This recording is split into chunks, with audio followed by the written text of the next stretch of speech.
Hey guys, so my question for you today is what is the most confusing form in the California Association of Realtors library? And I'm going to go out on a limb here and say it's the contingency for the sale of the buyer's property. This form I get questions on almost weekly, and it's often misunderstood, so I kind of wanted to jump right in and explain it and talk about it a little bit and try to make it as simple as possible, if that is possible. So let's jump right in and let's take a look at what you do if your buyer needs to sell a house in order to buy another one. I have the RPA pulled up here and I'm on page 2 in the grid, and there's this section L8, sale of buyer's property. Sale of the buyer's property is not a contingency unless you check this box. So you're going to check the box, you're going to attach the C.O.P form, and we're going to jump right in and take a look at that form right now. Okay, I'm going to try to break this down, make it as simple as possible. You're going to fill out the top just like you would with any addendum. Okay, section 1. What is this agreement contingent on? By default, if you leave it alone, it's contingent upon the buyer entering into a contract for the sale and the close of escrow of the property they're selling. Okay, so by default, it's contingent upon them, getting a contract for the sale of their property and closing on it.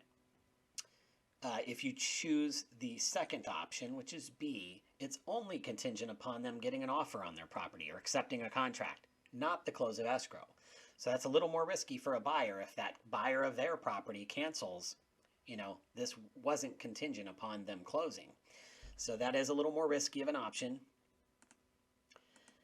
Now C is only the close of escrow. So this might be you're already in escrow on a buyer's property and you're just making it contingent upon the close of that property. So you're going to put in the escrow company here, the escrow number here, and that's all you need to do. So now you've made it contingent upon the close of escrow of the buyer's property. Okay, number 2. Let's say they are not in escrow. How long are you going to allow the buyer, or how long do you want the buyer, how much time do you need to sell the buyer's house if you're the one listing it? So by default, again, the buyer has 17 days after acceptance of this contract to get it into escrow.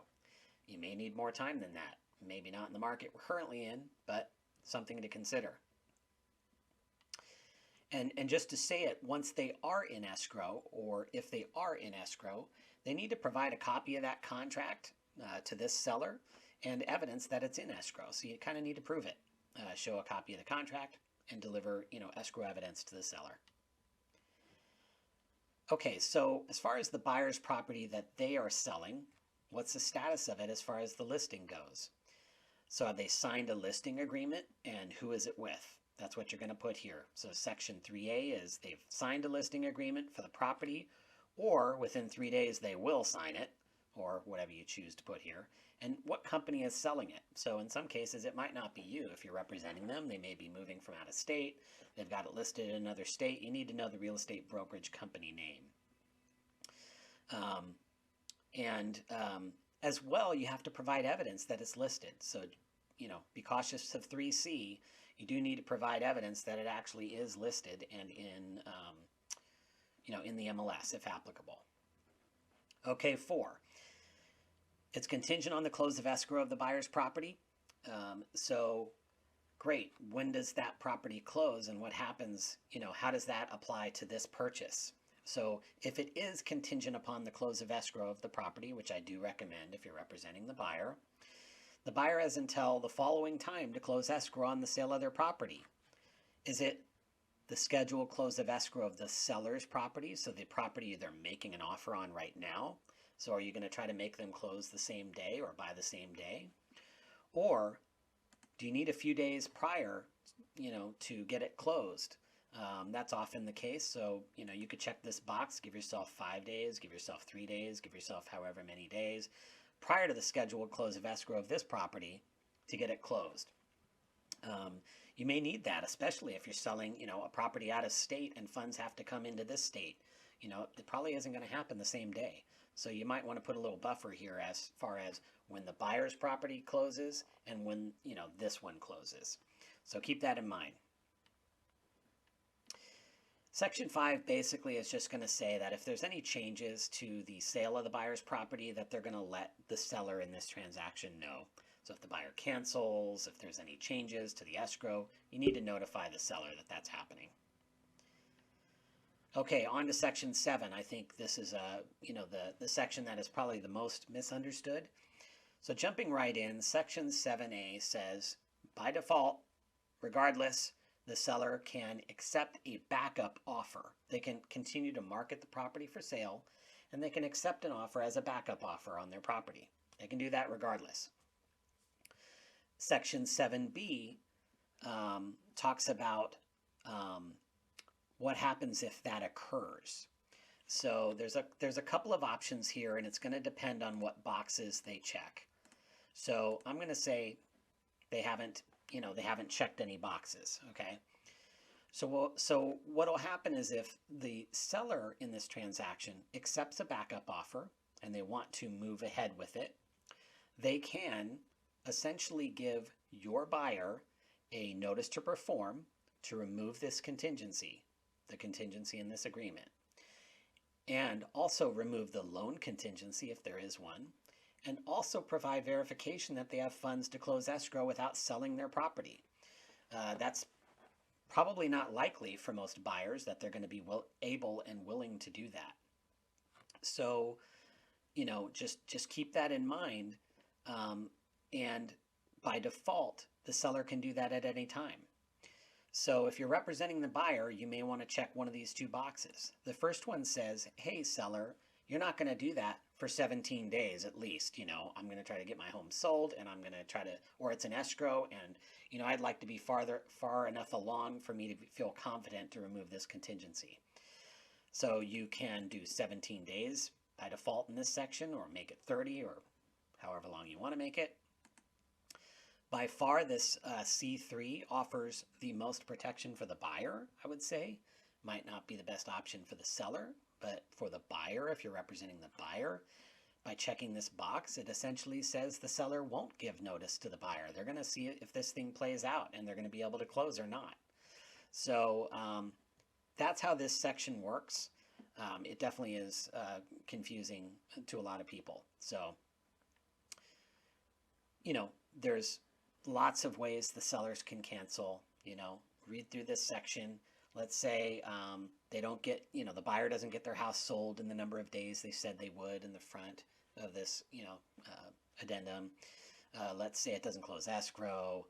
They don't provide the escrow evidence. So, the seller has some rights to cancel if the buyer isn't doing the things they just said they would be doing. Also, the buyer has some ability to cancel as well. Maybe they can't get into contract in the time period they thought. Or their buyer canceled on them, so now they have the ability to cancel on this seller. So, read the cancellation rights here. It's pretty important.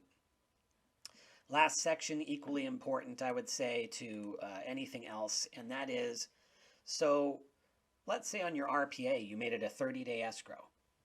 Was your intention for those 30 days to start immediately, even if the buyer's house is not sold yet? Probably not. Likely, you're going to want the time periods in the contract to start when the buyer accepts an offer on their property, so they kind of run concurrently, right? So by default, you do need to be careful, because by default it says the time periods for everything in the contract are going to start, based on what you put on that RPA on page 1.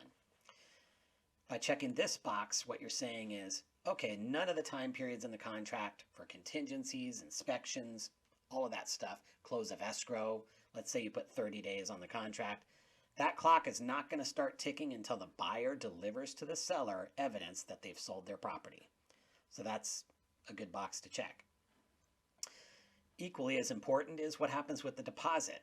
Is the deposit going to go into escrow now, or is it going to go in once the buyer sells their property? So if it's going to be once the buyer sells their property, you're checking this box. Otherwise, it's going into escrow now.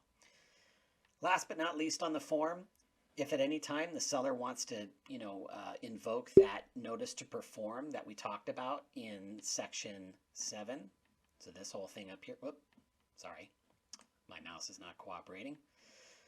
So this whole section up here, right, they get a backup offer, they want to kind of force you out or force the buyer out. The way they do that is by signing the bottom of this form and sending it to the buyer. So no regular notice to perform. This does act as a notice to the buyer to remove contingencies. So hopefully this was a good summary, and I tried to break it down as easily as possible, but if you have any questions, feel free to reach out or put it in the chat. You know, definitely, I think it's a confusing one, and there's a lot of variables when a buyer is selling a property. It gets even more confusing when the seller is also, you know, needing to sell contingent. So hopefully this clears up some of the confusion on the form. If you, like I said, if you have any questions, just let me know or leave them in the chat. And I hope this was helpful. I hope you have a great day, and we will see you in escrow.